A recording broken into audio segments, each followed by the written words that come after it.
નમસ્કાર, મંતવ્ય ન્યૂઝમાં આપનું સ્વાગત છે અને હું છું આપની સાથે હિરલ। બાંગ્લાદેશના વડાપ્રધાન શેખ હસીના ભારતના પ્રવાસે છે। તેઓ આજે દિલ્હી પહોંચ્યા હતા અને નરેન્દ્ર મોદી સાથે દ્વિપક્ષીય મુલાકાત કરી હતી। બંને નેતાઓએ સેનાના આધુનિકીકરણ, આતંકવાદ અને કટ્ટરવાદ પર ચર્ચા કરી હતી। આ બાદ બંને નેતાઓએ સંયુક્ત નિવેદન આપ્યું હતું અને શેખ હસીનાએ વડાપ્રધાન નરેન્દ્ર મોદીને બાંગ્લાદેશ મુલાકાતનું નિમંત્રણ આપ્યું હતું। વડાપ્રધાન નરેન્દ્ર મોદીએ જણાવ્યું હતું કે સંરક્ષણાત્મક સંબંધોને મજબૂત કરવા માટે અમે સંરક્ષણ ઉત્પાદનોથી લઈને સેનાના આધુનિકીકરણની વિસ્તૃત ચર્ચાઓ કરી છે। અમે આતંકવાદ, કટ્ટરવાદ અને સરહદના શાંતિપૂર્ણ વ્યવસ્થાપન પર આપણી સહભાગીતાને વધારે દ્રઢ કરવાનો નિશ્ચય કર્યો છે। હિન્દ મહાસાગરના ક્ષેત્રો માટે અમારો દૃષ્ટિકોણ સમાન છે અને હિન્દ પ્રશાંત મહાસાગર પહેલમાં જોડાવાના બાંગ્લાદેશના નિર્ણયને આવકારીએ છીએ। અમે બિમસ્ટેક સહિત અન્ય ક્ષેત્રીય અને આંતરરાષ્ટ્રીય મંચો પર પોતાનો સહયોગ યથાવત રાખીશું। શેખ હસીનાએ કહ્યું હતું કે ભારત અને બાંગ્લાદેશના સંબંધો સતત વિકસતા રહ્યા છે। આજે વડાપ્રધાન નરેન્દ્ર મોદી સાથે મુલાકાત કરીને બંને દેશની વચ્ચે સહભાગીદારી પર ચર્ચા કરવામાં આવી।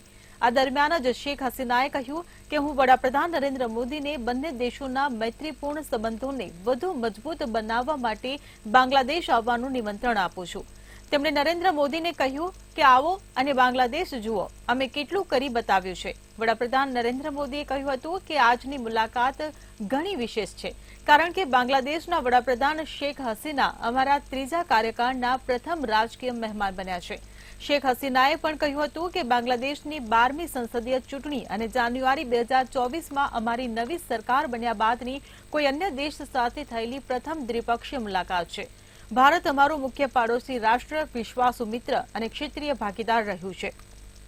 શેખ હસીનાએ કહ્યું હતું કે હું આજે ભારતના એ વીર જવાનોને શ્રદ્ધાંજલિ આપું છું કે જેઓએ 1971ના અમારા મુક્તિ સંગ્રામમાં પોતાના પ્રાણની આહુતિ આપી હતી।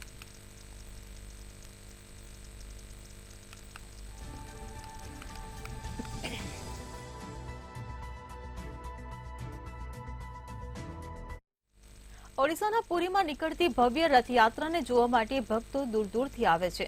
દર વર્ષે અષાઢ માસના શુક્લ પક્ષના બીજા દિવસે ભગવાન જગન્નાથની રથયાત્રા કાઢવામાં આવે છે। રથયાત્રાને 10 દિવસ સુધી ધામધૂમથી ઉજવવામાં આવે છે। પુરી સહિત અન્ય શહેરોમાં પણ જગન્નાથજીની રથયાત્રા કાઢવામાં આવે છે। ધાર્મિક માન્યતાઓ અનુસાર રથયાત્રા દરમિયાન ભગવાન જગન્નાથ, બલભદ્રજી અને દેવી સુભદ્રા રથમાં બેસીને તેમના ગુંડીચા મંદિરે જાય છે। એવું માનવામાં આવે છે કે ગુંડીચા મંદિર ભગવાન જગન્નાથના મામાનું ઘર છે। ત્રણેય ભાઈ બહેનો આ મંદિરમાં 7 દિવસ આરામ કરે છે। આ પછી અષાઢ શુક્લ પક્ષના 10મા દિવસે ભગવાન જગન્નાથ, બલભદ્રજી અને દેવી સુભદ્રાને મંદિરમાં પાછા સ્થાપિત કરવામાં આવે છે। ભગવાન જગન્નાથ તેમના મોટા ભાઈ બલભદ્ર અને બહેન સુભદ્રા સાથે પુરીના જગન્નાથ મંદિરમાં બિરાજમાન છે।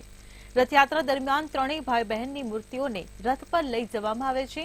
એવું કહેવાય છે કે જે ભગવાન જગન્નાથનો રથ ખેંચે છે તેને 100 યજ્ઞ કરવા સમાન શુભ ફળ મળે છે। અષાઢ માસના શુક્લ પક્ષની દ્વિતીયા 7મી જુલાઈના રોજ સવારે 4:26 શરૂ થશે, જે તારીખ 8 જુલાઈના રોજ સવારે 4:59 કલાકે પૂરી થશે। 7મી જુલાઈ 2024ના રોજ રથયાત્રા નીકાળવામાં આવશે। જગન્નાથ રથયાત્રા 7 જુલાઈના રોજ સવારે 8:05 થી 9:27 સુધી નીકળશે। આ પછી બપોરે 12:15 થી 1:37 સુધી નીકળશે। સાંજે 4:39 થી 6:01 દરમિયાન નીકળશે। જગન્નાથ મંદિરનું રસોડું વિશ્વનું સૌથી મોટું રસોડું માનવામાં આવે છે। જગન્નાથ મંદિર એકમાત્ર એવું મંદિર છે જ્યાં પ્રસાદને મહાપ્રસાદ કહેવામાં આવે છે।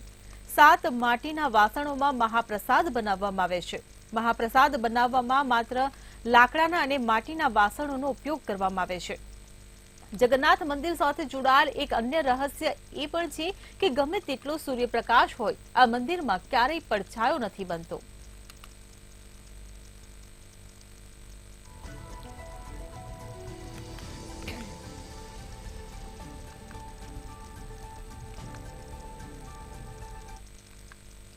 યુજીસી નીટ પરીક્ષામાં ગેરરીતિની સીબીઆઈ તપાસ કરી રહી છે। સીબીઆઈએ આઈપીસીની કલમ 120B અને 420 હેઠળ એફઆઈઆર નોંધીને તપાસ આગળ વધારી છે। આ પરીક્ષામાં ગેરરીતિને લઈને અનેક મહત્વના ખુલાસા સામે આવ્યા છે। સૂત્રોના જણાવ્યા અનુસાર સીબીઆઈને માહિતી મળી છે કે 16 જૂને યુજીસી નીટની પરીક્ષા લીક થયું હોય તેવી સંભાવના છે। આ ઉપરાંત સીબીઆઈને આ પેપર ડાર્ક નેટની મદદથી 5 થી 6 લાખ રૂપિયામાં વેચવાના ઇનપુટ પણ મળ્યા છે. યુજીસી નેટની પરીક્ષા 18 જૂને 2 શિફ્ટમાં લેવામાં આવી હતી. તો બીજા દિવસે એટલે કે 19 જૂનના રોજ ગૃહ મંત્રાલય હેઠળ આવતા ભારતીય સાયબર ક્રાઇમ કોઓર્ડિનેશન સેન્ટરને ઇનપુટ મળ્યા કે આ પરીક્ષામાં કંઈક ખોટું થયું હશે. સૂત્રોના જણાવ્યા અનુસાર પરીક્ષાનું પેપર 16મીએ ડાર્કનેટ સોશિયલ મીડિયા પ્લેટફોર્મ પર પ્રસારિત કરવામાં આવ્યું હતું. હજુ સુધી સીબીઆઈએ શોધી શકી નથી કે પરીક્ષાનું પેપર કોણે અને ક્યાંથી લીક કર્યું. સીબીઆઈ નેશનલ ટેસ્ટિંગ એજન્સીના લોકોના સંપર્કમાં છે. એમની જવાબદારી આ પરીક્ષાનું સંચાલન કરવાની અને પરીક્ષાના પેપરો જાળવવાની હતી. પેપર લીક સાથે સંબંધિત ઇનપુટ મળ્યા બાદ શિક્ષણ વિભાગના સચિવ સંજય મૂર્તિએ 20 જૂને સીબીઆઈને લેખિત ફરિયાદ કરી હતી. આના પર સીબીઆઈએ અજાણ્યા લોકો સામે ષડયંત્ર અને છેતરપિંડીની એફઆઈઆર નોંધી છે અને એનટીએ અને કેટલીક જુદી જુદી સંસ્થાઓના લોકોની પૂછપરછ અને તપાસ શરૂ કરી છે.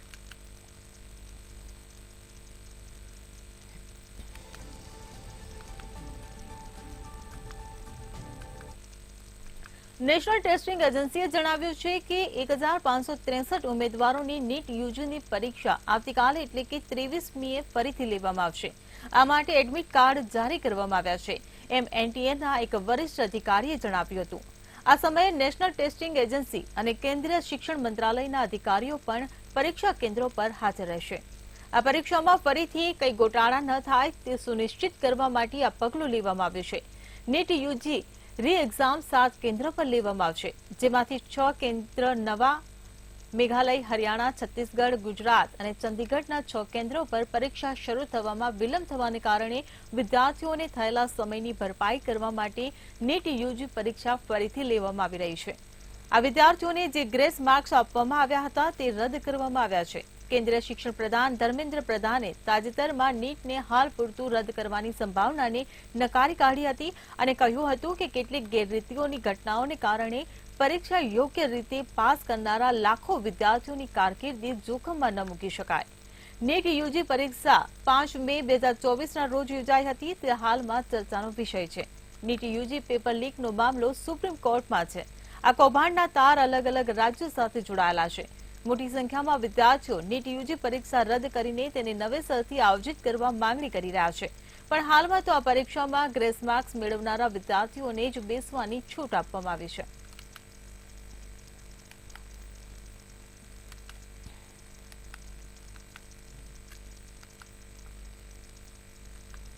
દેશભરમાં નીટ પેપર લીક અને પછી યુજીસી નીટ પરીક્ષા રદ કરાવીને લઈને વિરોધ ચરમસીમા પર છે. ત્યારે કેન્દ્ર સરકારે એક મોટો નિર્ણય લીધો છે અને પેપર લીક રોકવા માટે કડક કાયદો અમલમાં મૂક્યો છે.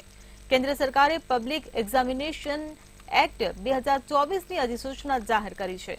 આ પેપર લીક વિરોધી કાયદાનો હેતુ પેપર લીક અને સ્પર્ધાત્મક પરીક્ષાઓમાં ચોરી અને ગેરરીતિ અટકાવવાનો છે. કેન્દ્ર સરકારે આ વર્ષે ફેબ્રુઆરીમાં પસાર કરેલા કાયદાને શનિવાર 22 જૂનથી લાગુ કરી દીધો છે. આ કાયદા હેઠળ ગુનેગારોને વધુમાં વધુ 10 વર્ષની જેલની સજા અને 1 કરોડ રૂપિયા સુધીના દંડની જોગવાઈ છે. પબ્લિક એક્ઝામિનેશન એક્ટ એવા સમયે લાગુ કરવામાં આવ્યો છે જ્યારે કેન્દ્રીય શિક્ષણ પ્રધાન ધર્મેન્દ્ર પ્રધાનને પૂછવામાં આવ્યું કે તે ક્યારે લાગુ થશે. શિક્ષણ મંત્રીએ કહ્યું હતું કે મંત્રાલય નિયમો બનાવી રહ્યું છે. જાહેર પરીક્ષા અધિનિયમ 2024માં 15 ગેરકાયદે પ્રવૃત્તિઓની ઓળખ કરવામાં આવી છે. આમાંના કોઈપણમાં સામેલ થવાથી જેલથી લઈને પ્રતિબંધિત સુધીની સજા થઈ શકે છે.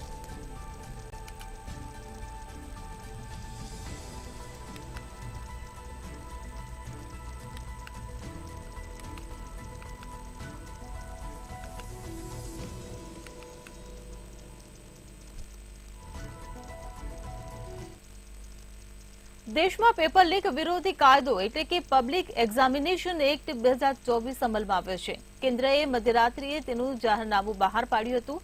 આ કાયદો ભરતી પરીક્ષાઓમાં છેતરપિંડી અને અન્ય ગેરરીતિઓને રોકવા માટે અમલમાં લાવવામાં આવ્યો છે. આ કાયદા હેઠળ પેપર લીક કરવા અથવા ઉત્તરપત્ર સાથે ચીડા કરવા પર ઓછામાં ઓછી 3 વર્ષની જેલની સજા થશે અને રૂપિયા 10 લાખ સુધીના દંડ સાથે 5 વર્ષ સુધીની જેલ લંબાવી શકાય છે. જો પરીક્ષા યોજવા માટે નિયુક્ત સેવા પ્રદાતા દોષિત ઠરશે તો તેને 1 કરોડ રૂપિયા સુધીનો દંડ ફટકારવામાં આવશે. જો સેવા પ્રદાતા ગેરકાયદેસર પ્રવૃત્તિઓમાં સંડોવાયેલ હશે તો પરીક્ષાનો ખર્ચ તેની પાસેથી વસૂલવામાં આવશે.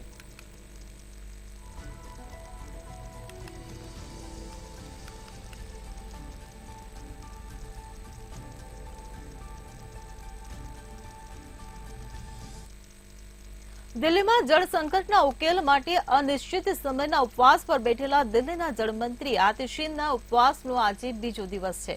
આતિશીએ શનિવારે એક વિડીયો સંદેશમાં કહ્યું કે આ કાળઝાળ ગરમીમાં પણ હરિયાણાની ભાજપ સરકારે દિલ્હીના અધિકારો છીનવી લીધા છે। તેમણે કહ્યું કે ગઈકાલે પણ દિલ્હીના હિસ્સા કરતા 110 MGD ઓછું પાણી મોકલવામાં આવ્યું હતું, જેના કારણે આજે 28 લાખથી વધુ લોકોને પાણીની તંગીનો સામનો કરવો પડશે। આતિશીએ કહ્યું કે મારા તમામ પ્રયાસો છતાં હરિયાણાની ભાજપ સરકાર દિલ્હીના અધિકારો છીનવી રહી છે। હવે જ્યાં સુધી હરિયાણાની ભાજપ સરકાર તમામ પાણી નહીં છોડે અને દરેક દિલ્હીવાસીને તેના હકનું પાણી નહીં મળે ત્યાં સુધી પાણી માટેનો સત્યાગ્રહ ચાલુ રહેશે। જળ સંકટને લઈને દિલ્હીના જળમંત્રી આતિશીએ શનિવારે બીજા દિવસે પણ અનિશ્ચિત ઉપવાસ ચાલુ રાખ્યા હતા। દક્ષિણ દિલ્હીના ભોગલમાં તેના જળ સત્યાગ્રહ સ્થળ પરથી આજે બહાર પાડવામાં આવેલા એક વિડીયો સંદેશમાં આતિશીએ કહ્યું કે જ્યાં સુધી હરિયાણા દિલ્હીના લોકો માટે વધુ પાણી નહીં છોડે ત્યાં સુધી તે કંઈ પણ ખાશે નહીં। તેમણે કહ્યું કે શહેરમાં 28 લાખ લોકો પાણીની તંગીથી પીડાઈ રહ્યા છે।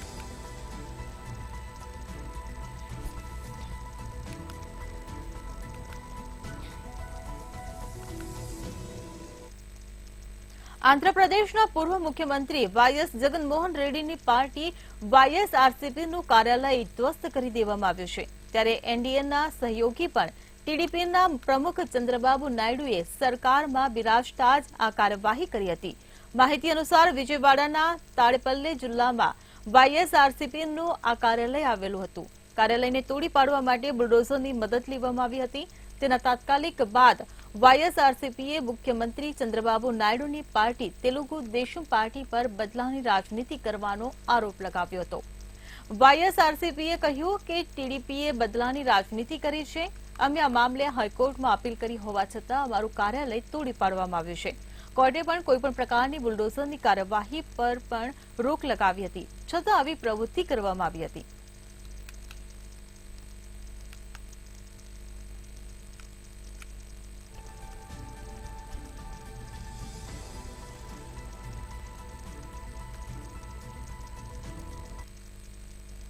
રેવન્ના પરિવારની મુસીબતોમાં ફરી વધારો થયો છે। પહેલા પ્રજ્વલ રેવન્ના અને પછી તેના પિતા એચડી રેવન્ના પર ઘણા ગંભીર આક્ષેપો લાગ્યા હતા। હવે પ્રજ્વલના ભાઈ સૂરજ રેવન્નાની મુસીબતો વધી ગઈ છે। તેના પર જાતીય સતામણીનો આરોપ લગાવવામાં આવ્યો છે। સૂરજના બચાવમાં સૂરજ રેવન્નાના મિત્ર શિવકુમારે 2 લોકો વિરુદ્ધ ફરિયાદ નોંધાવી છે। આરોપી ચેતન અને તેના સાળાએ 5 કરોડ રૂપિયાની માંગણી કરી। તેણે એવી પણ ધમકી આપી હતી કે જો તેની માંગણીઓ સંતોષવામાં નહીં આવે તો તે સૂરજ રેવન્ના સામે જાતીય શોષણનો કેસ દાખલ કરશે।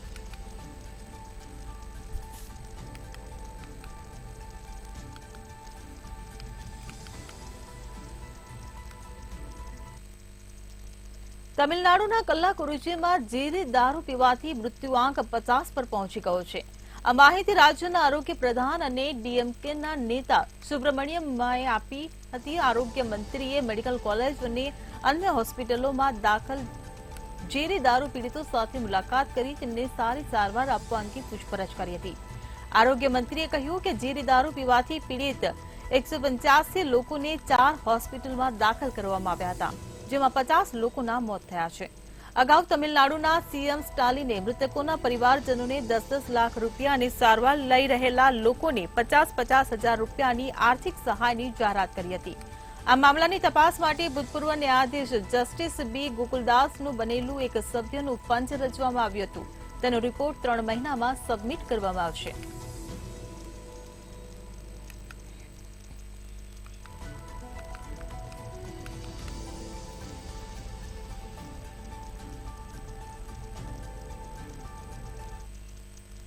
બિહારના સિવાનના દારૂના બ્લોકના રામગઢામાં ગંડક નહેર પર બનેલો નાનો પુલ તૂટી પડ્યો હોવાની માહિતી મળી છે। થોડા દિવસો પહેલા બિહારના અરરિયામાં એક પુલ ધરાશાયી થયો હતો। આ પુલ બનાવવા માટે અંદાજે 12 કરોડ રૂપિયાનો ખર્ચ થયો હતો। બિહારમાં અવારનવાર નાના મોટા પુલ તૂટી પડવાના બનાવ બનતા હોય છે, જેને કારણે પૈસાનું તો પાણી થાય જ છે, ઉપરાંત લોકોને ભારે હાડમારીનો સામનો કરવો પડે છે। બિહારમાં થાંભલા ધોવાઈ જવાને કારણે અનેક પુલ તૂટી પડ્યાના દાખલા બન્યા છે। સિવાનમાં પણ કેનાલ પર બનેલા પુલનો એક જ પિલર હતો અને તે જ પિલર ધોવાઈ જવાને કારણે બ્રિજ તૂટી પડ્યો હતો। અરરિયા જિલ્લાના સિક્કી બ્લોક વિસ્તારમાં એક પુલ સંપૂર્ણપણે નદીમાં ડૂબી ગયો હતો. આ પુલ અરરિયાના પડકિયા ઘાટ પર બનાવવામાં આવ્યો હતો. બકરા નદી પર બનાવવામાં આવેલા આ પુલના નિર્માણમાં કરોડો રૂપિયાનો ખર્ચ થયો હતો. આ ઘટનાનો વિડીયો પણ સામે આવ્યો છે. પાદરિયા બ્રિજના 3 પિલર નદીમાં વહી ગયા, જેના કારણે પુલ તૂટી ગયો હતો. જ્યારે આ પુલ બનાવવામાં આવ્યો ત્યારે પણ તેની સામે સંકટ ઊભું થયું હતું. પ્રથમ વખત પૂરના કારણે નદીનો કાંઠો ધોવાઈ ગયો હતો. ત્યારબાદ નદીને કાંઠા સાથે જોડવા માટે 12 કરોડના ખર્ચે પુલનું નિર્માણ કાર્ય શરૂ કરવામાં આવ્યું હતું. પરંતુ વિભાગીય બેદરકારી અને અનિયમિત કામગીરીના કારણે મંગળવારે બકરા નદીમાં પુલ ડૂબી ગયો હતો. હવે રાજ્ય સરકાર આ અંગે તકેદારીના શું પગલાં લે છે તે હવે જોવું રહ્યું.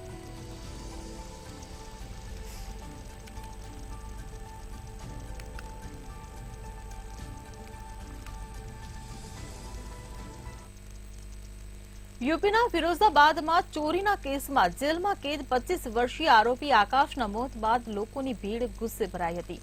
દલિત યુવક આકાશના મૃત્યુ પછી તેનો મૃતદેહ હિમાયુપુર વિસ્તારમાં તેના ઘરે પહોંચતા જ સ્થાનિક લોકો પોલીસ પર ગુસ્સે થઈ ગયા હતા અને પોલીસ સાથે તેમની સીધી અથડામણ થઈ હતી. જ્યારે પોલીસે ભીડને કાબૂમાં લેવા બળપ્રયોગ કર્યો તો ગુસ્સે થયેલા લોકોએ પોલીસ પર પથ્થરમારો શરૂ કરી દેતા હિંસા ભડકી હતી.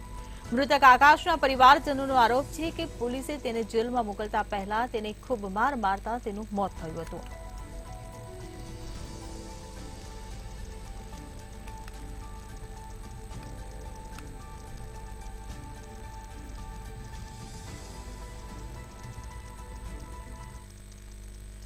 મહારાષ્ટ્રના થાણેમાં શુક્રવારે રાતે એક મોટો અકસ્માત થયો હતો. થાણેના એક ફૂટબોલ મેદાનમાં લગભગ 17 બાળકો રમી રહ્યા હતા ત્યારે તેમના પર લોખંડની છત તૂટી પડી હતી. આ અકસ્માતમાં 7 બાળકો ઘાયલ થયા છે, જેમાંથી 4 બાળકો સાજા છે અને 3 સંવેદનશીલ હાલતમાં છે. ઘાયલ બાળકોને સારવાર માટે બેસની હોસ્પિટલમાં દાખલ કરવામાં આવ્યા છે. શિવસેનાના ધારાસભ્ય ઘાયલ બાળકોની ખબર લેવા માટે પહોંચ્યા હતા.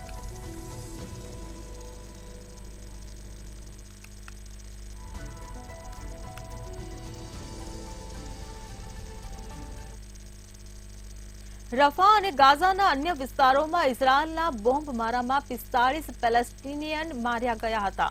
ઇઝરાયલની સેનાએ કહ્યું છે કે તે ઘણી જગ્યાએ પેલેસ્ટિનિયન આતંકવાદીઓ સાથે લડી રહ્યું છે. ઇઝરાયલની સેના લગભગ 1.5 મહિનાથી ઇજિપ્તની સરહદ પાસે આવેલા રફા શહેરમાં લડી રહી છે, પરંતુ તેને કબજે કરવામાં સંપૂર્ણપણે નિષ્ફળ રહી છે. ગાઝાના અન્ય શહેરોમાંથી 1 લાખથી વધુ બેઘર પેલેસ્ટિનિયનો હજુ પણ રફામાં આશ્રય લઈ રહ્યા છે, જ્યારે ઇઝરાયલના હુમલાઓથી બચવા માટે લગભગ 1.3 મિલિયન લોકો ગાઝાના અન્ય ભાગોમાં ભાગી રહ્યા છે. શુક્રવારે રફાના પશ્ચિમમાં માવાસી વિસ્તારમાં ગોળીબારમાં 12 પેલેસ્ટિનિયન શરણાર્થીઓ માર્યા ગયા હતા.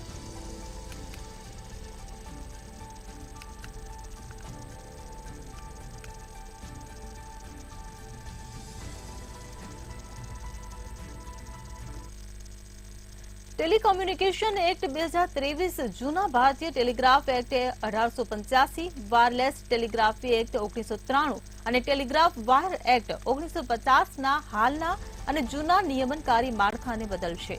સરકાર દ્વારા જાહેર કરાયેલ સૂચનામાં કહેવામાં આવ્યું છે કે ટેલિકોમ એક્ટ 2023 આંશિક રીતે 26 જૂનથી લાગુ કરવામાં આવશે.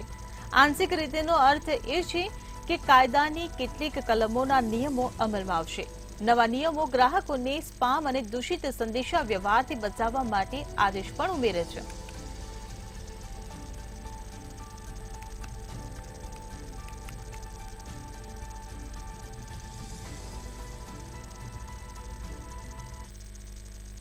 અયોધ્યાના રામ મંદિરમાંથી દુઃખદ સમાચાર સામે આવ્યા છે. અયોધ્યામાં રામલલ્લાનો અભિષેક કરનાર પંડિત લક્ષ્મીકાંત દીક્ષિતનું નિધન થયું છે.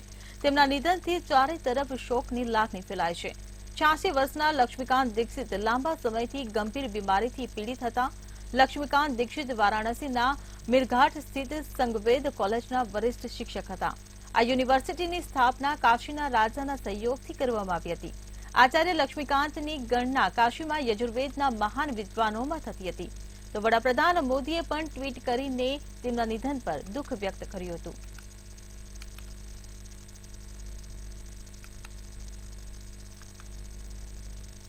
હવામાન વિભાગ દ્વારા જુલાઈના પ્રારંભમાં જ ચોમાસાના દસ્તકની આગાહી વ્યક્ત કરવામાં આવી છે.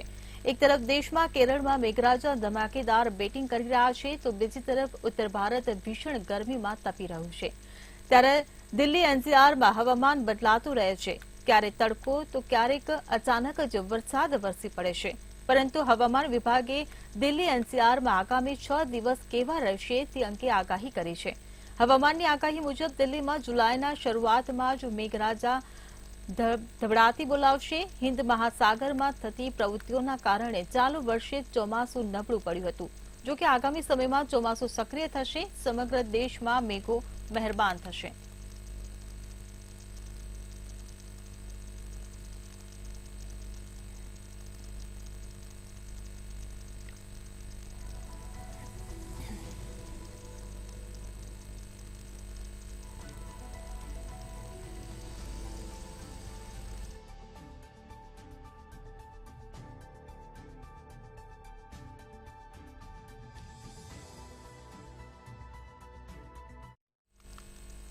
હવામાન નિષ્ણાત અંબાલાલ પટેલે વરસાદને લઈને આગાહી કરી છે કે રાજ્યમાં 28 જૂન પછી ચોમાસું રમઝટ બોલાવશે.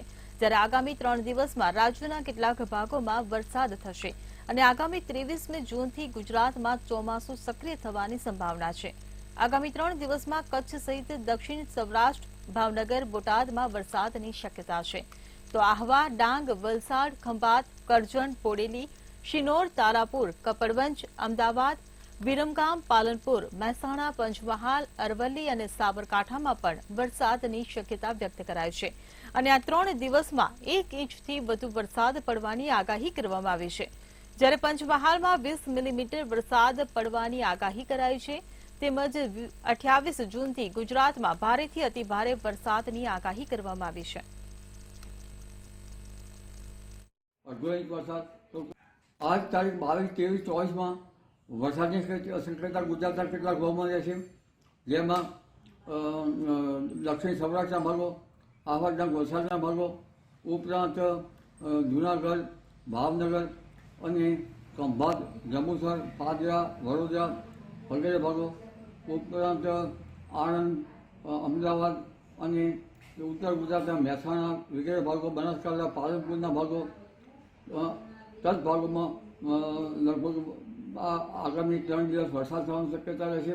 અને આ 3 દિવસમાં લગભગ કોઈ જગ્યાએ 1.5 ઇંચ વરસાદ તો કોઈ જગ્યાએ 1 ઇંચ વરસાદ થવાની શક્યતા રહેશે. અમદાવાદના ભાગોમાં લગભગ ક્યારેક કોઈ ભાગમાં 1 ઇંચ જેવો વરસાદ થઈ. અમદાવાદમાં રથયાત્રાનો મહોત્સવ આજથી શરૂ થયો છે. આજે જગન્નાથ મંદિરના ધામધૂમપૂર્વક જળયાત્રા યોજાઈ હતી, જેમાં દેશભરના સાધુ સંતો અને મહંતોની ઉપસ્થિતિમાં આ જળયાત્રા યોજાઈ હતી. તેમજ શાંતિપૂર્ણ માહોલમાં આ જળયાત્રા સંપન્ન થઈ હતી. હવે ભગવાન 15 દિવસ માટે પોતાના મોસાળમાં જશે અને તેઓ ત્યાં બીમાર રહેશે, એટલે મોસાળવાસીઓ તેમની સેવા કરશે. ભગવાન જ્યારે નિજ મંદિર પરત ફરશે ત્યારે તેમને નેત્રોત્સવ વિધિ કરવામાં આવશે. ત્યારબાદ નગરનો નાથ નીકળશે અને પોતાના ભક્તોને દર્શન આપશે.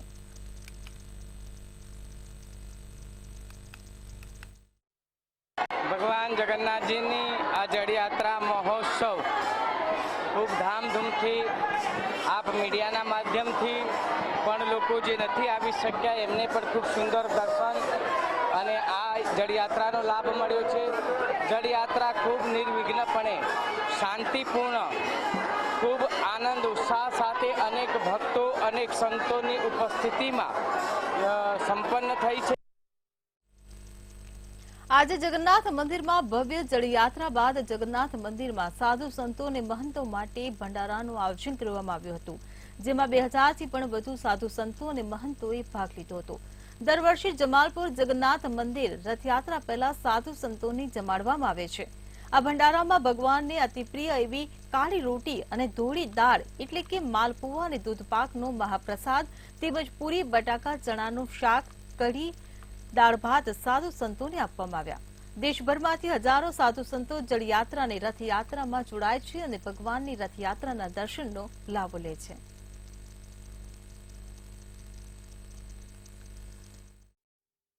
ભગવાન જગન્નાથજીની 147મી રથયાત્રા પૂર્વે દર વખતે મંદિરની અંદર એક વિશેષ ભંડારો થતો હોય છે. દેશ અને વિદેશમાંથી સાધુ સંતો જે આવે છે તે લોકો માટે થઈને વિશેષ ભંડારાનું આયોજન કરવામાં આવતું હોય છે. ત્યારે આપ જોઈ રહ્યા છો કે સાધુ સંતો જે છે તે ભગવાનજીને અતિ પ્રિય એવી કાળી રોટી અને ધોળી દાળ, કાળી રોટી એટલે કે માલપુઆ અને ધોળી દાળ એટલે કે દૂધપાકનો ખાસ પ્રસાદ જે છે તે સાધુ સંતોને આજે ભગવાન જગન્નાથજીની પવિત્ર જળયાત્રા નીકળી અને સાથે જ વિશેષ ભંડારો પણ યોજાયો છે.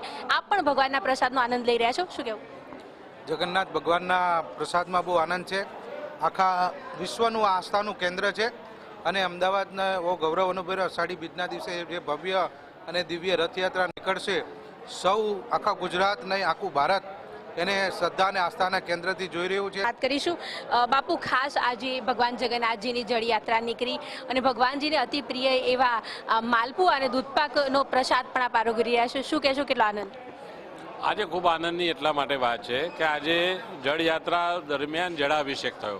અને આ જળાભિષેક એટલે થાય છે કે આપણે જગન્નાથજી ઉપર જળાભિષેક કરીએ તો જગતનો નાથ ગુજરાત ઉપર જળાભિષેક કરે. એટલે ગુજરાતનો તાત આ દિવસની રાહ જોઈને બેઠો છે કે જગન્નાથ ઉપર અભિષેક થાય તો અમારા રાજ્યમાં અભિષેક થશે. અને પછી કે ભારતભરના કોઈ પણ સંપ્રદાયના સાધુઓ હોય એની આસ્થા જગન્નાથ મંદિર સાથે છે. અને અહીંયા કાલી રોટી ધોળી દાળ આ જે પ્રસાદ છે એ પ્રસિદ્ધ છે. જગન્નાથ મંદિર પ્રશાસન તરફથી 2000થી પણ વધારે સાધુ સંતોને આજે વિશેષ ભંડારાનો ભોગ ધરાવવામાં આવ્યો. કેમેરા પર્સન ઓમ સાથે અનિતા પરમાર, મંતવ્ય ન્યૂઝ, અમદાવાદ. ઇન્ડિયા એટ 9 માં હાલ બસ આટલું જ. વધુ સમાચાર માટે જોતા રહો મંતવ્ય ન્યૂઝ. નમસ્કાર.